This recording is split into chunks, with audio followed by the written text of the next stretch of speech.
मुना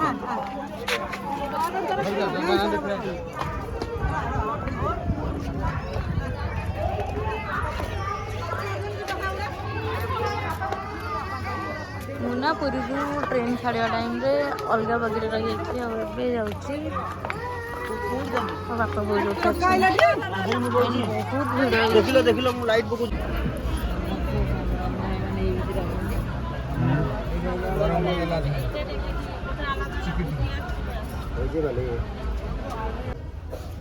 नुआ जैकेट कोलकाता दीदी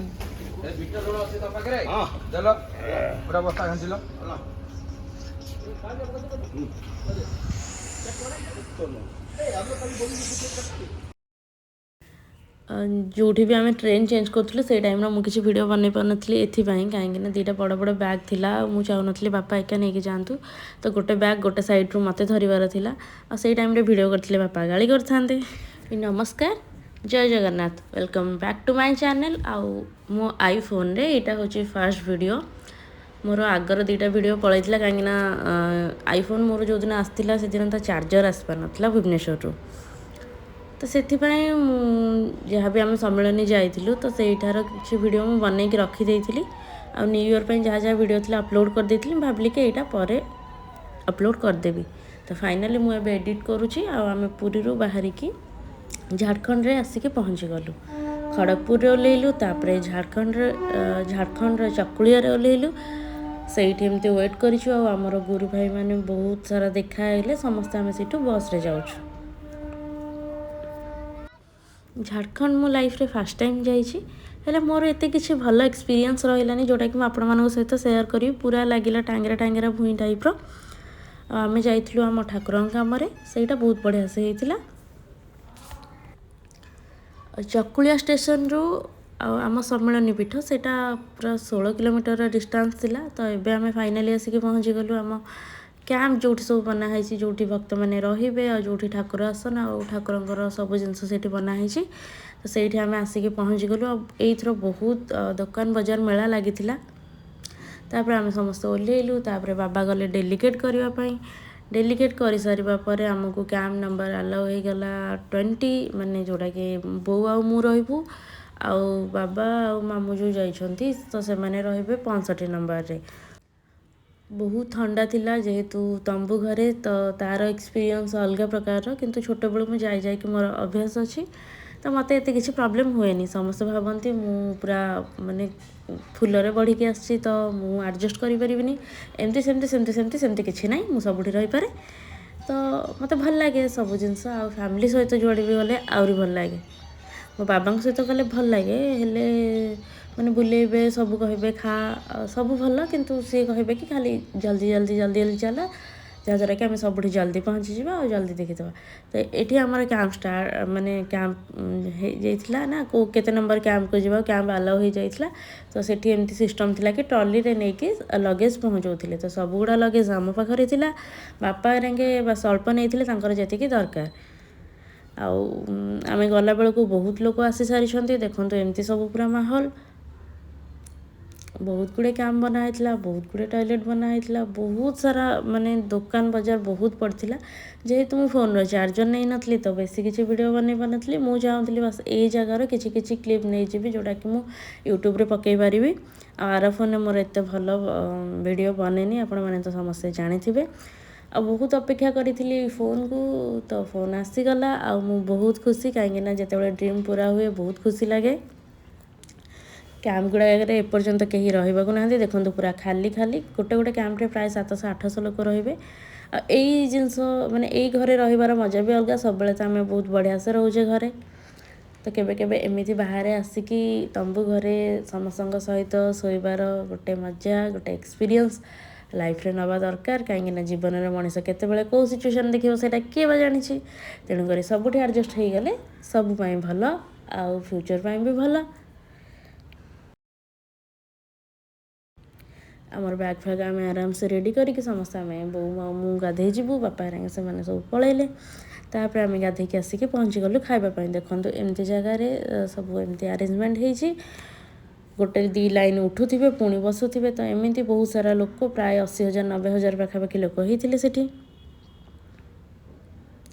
ଆଉ ମୋ ବାପା ମାନେ ଆମେ ଏଇଠି କାହିଁକି ଯାଇଛୁ, ନିହାତି ଏଇ କଥା ବି ତ ଆପଣମାନଙ୍କ ମନରେ ଆସୁଥିବ। ମୋ ବାପା ଯେତେବେଳେ 7th କ୍ଲାସ୍ରେ ପଢ଼ୁଥିଲେ, ଆମ ଗାଁର ଜଣେ ଜେଜେ ସିଏ ନିଗମାନନ୍ଦଙ୍କ ଦୀକ୍ଷିତ।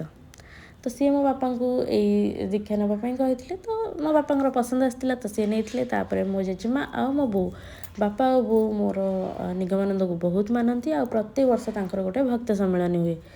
ଏଇଥରକ ହେଇଛି ଝାଡ଼ଖଣ୍ଡର ମାନସମୁଣ୍ଡିଆରେ। ତ ଆଗରୁ ବାପା ଏ ଜାଗାକୁ ଆସିସାରିଛନ୍ତି।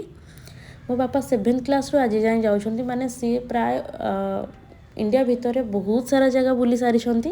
ତ ମୋତେ ବି ତାଙ୍କ ସହିତ ଯାଇକି କିଛି କିଛି ଜାଗା ବୁଲିବାର ଅଛି। ତ ଏଇ ଟାଇମ୍ରେ ହେଉଛି ଆମ ଠାକୁରଙ୍କର କୁମ୍ଭ ବୁଡ଼ା ହେଇକି ପୁରା ସବୁ ଗାଁ, ଯେଉଁ ପାଖ ସବୁ ଗାଁ ଆଉ ଆଶ୍ରମ ସେଇଗୁଡ଼ାକ ପୁରା ବୁଲିକି ଆସିବେ ରଥରେ ବସିକି। ଆଉ ଏଇଠି ବହୁତ ବଢ଼ିଆ ଲାଗୁଥିଲା, ବହୁତ ଭିଡ଼ ଥିଲା, କିନ୍ତୁ ବହୁତ ବାଟ ଚାଲିବାର ଥିଲା। ସେଥିପାଇଁ ବୋଉ ଆଉ ମୁଁ ଯାଇନଥିଲୁ। ଯେମିତିକି ଜାଣିଥିବେ ମୋ ବୋଉର ଅଣ୍ଟା ଖରାପ ଅଛି।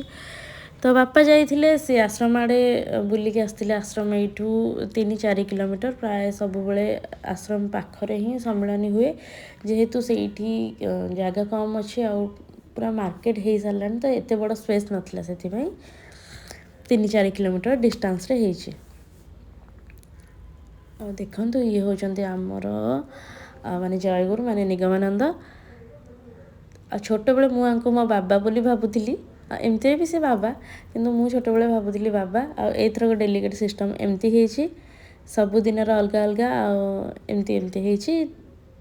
ତ ଯେଉଁଟା ତୁମେ ଖାଇ ସାରିବା ପରେ ସେଟାକୁ ଏମିତି କଣା କରି ଦିଅନ୍ତି, ଗୋଟେ ଷ୍ଟାପ୍ଲର ପରିକା ଥାଏ, କ'ଣ କୁହନ୍ତି ତାକୁ ମୁଁ ଜାଣିନି।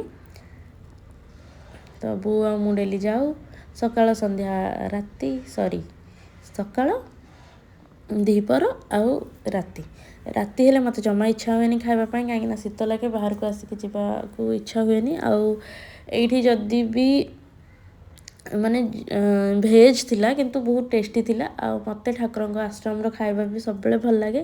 ସମ୍ମିଳନୀରେ ଟିକେ ଭିଡ଼ ଭାଡ଼ ଯେହେତୁ, ସେ ଗୋଟେ ଗହଳି ମାଳର ରୋଷେଇ ହୁଏ। ଏଇଟା ହେଉଛି ଠାକୁର ମଣ୍ଡପ, ଯେଉଁଠିକି ଆଳତି ହୁଏ, ପ୍ରାର୍ଥନା ହୁଏ, ବହୁତ ସାରା ସମସ୍ତେ ଭଜନ ଆଉ କିଛି ଭଲ ଭଲ ଟପିକ୍ରେ କଥା ହୁଅନ୍ତି। ତ ମୁଁ ଏତେଟା ଯାଇପାରେନି, ଯେତିକି ଟାଇମ୍ ଯାଏ ଟିକେ ଟିକେ ଭିଡ଼ିଓ ବନେଇକି ନେଇ ଆସେ, କାହିଁକିନା ମୋତେ ଏତେ ସୁନ୍ଦର ଜାଗା ଆଉ ଏତେ ସୁନ୍ଦର ଏକ୍ସପିରିଏନ୍ସ ଆପଣମାନଙ୍କ ସହିତ ସେୟାର କରିବାର ଅଛି। ଆଉ ଛୋଟବେଳୁ ମୁଁ ଆଙ୍କୁ ମୋ ବାବା କାହିଁକି ଭାବେ, କାହିଁକିନା ନିଗମାନନ୍ଦଙ୍କର ଆଉ ମୋ ବାବାଙ୍କର ଫେସ୍ ବହୁତ ମିଶେ ମୋତେ ଲାଗେ। ତ ମୁଁ ଭାବେ କି ସିଏ ମୋ ବାବାଙ୍କ ଫଟୋ ଥିଲା, କିନ୍ତୁ ବଡ଼ ହେଲା ପରେ ଜାଣିଲି କି ନାଇଁ, ସିଏ ଆଉ ଗୋଟେ ବାବା। ଆଉ ସବୁବେଳେ ଭଳି ମୁଁ ଗୋଟେ କଥା କହିବି କି ଭଗବାନଙ୍କ ଉପରେ ଭରସା ରଖନ୍ତୁ, ବିଶ୍ୱାସ ରଖନ୍ତୁ। ଭଗବାନ ସବୁ ଯେଉଁଟା ତୁମ ପାଇଁ ଭଲ ସେ ସେଇଟା ହିଁ କରିବେ। ଆଉ ମୋର ତ ଭଗବାନଙ୍କ ଉପରେ ବହୁତ ଭରସା, ବହୁତ ବିଶ୍ୱାସ, କାହିଁକିନା ମୋ ବାପା ଆଉ ବୋଉ ମାନନ୍ତି।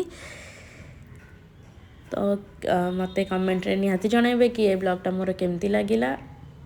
ଏଇଥିରେ ମୁଁ ବହୁତ ଫାଷ୍ଟ କହୁଛି ନା, କାହିଁକିନା ପୁରା ମାନେ ପାଟିରୁ ବାହାରି ଚାଲିଛି।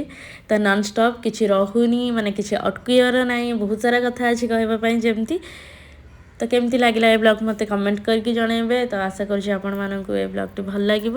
ଆଉ ନୂଆ ବର୍ଷ, ସବୁ ଜିନିଷ ନୂଆରେ ଷ୍ଟାର୍ଟ କରନ୍ତୁ, ଖୁସିରେ ରୁହନ୍ତୁ, ଭଲରେ ରୁହନ୍ତୁ, ସୁସ୍ଥ ରୁହନ୍ତୁ, ଆଉ ଭଗବାନଙ୍କୁ ମାନନ୍ତୁ, କାହିଁକିନା ସବୁ ପରେ ସିଏ ହିଁ ସବୁ କରିବେ, ମଣିଷ ହାତରେ କିଛି ବି ନଥାଏ।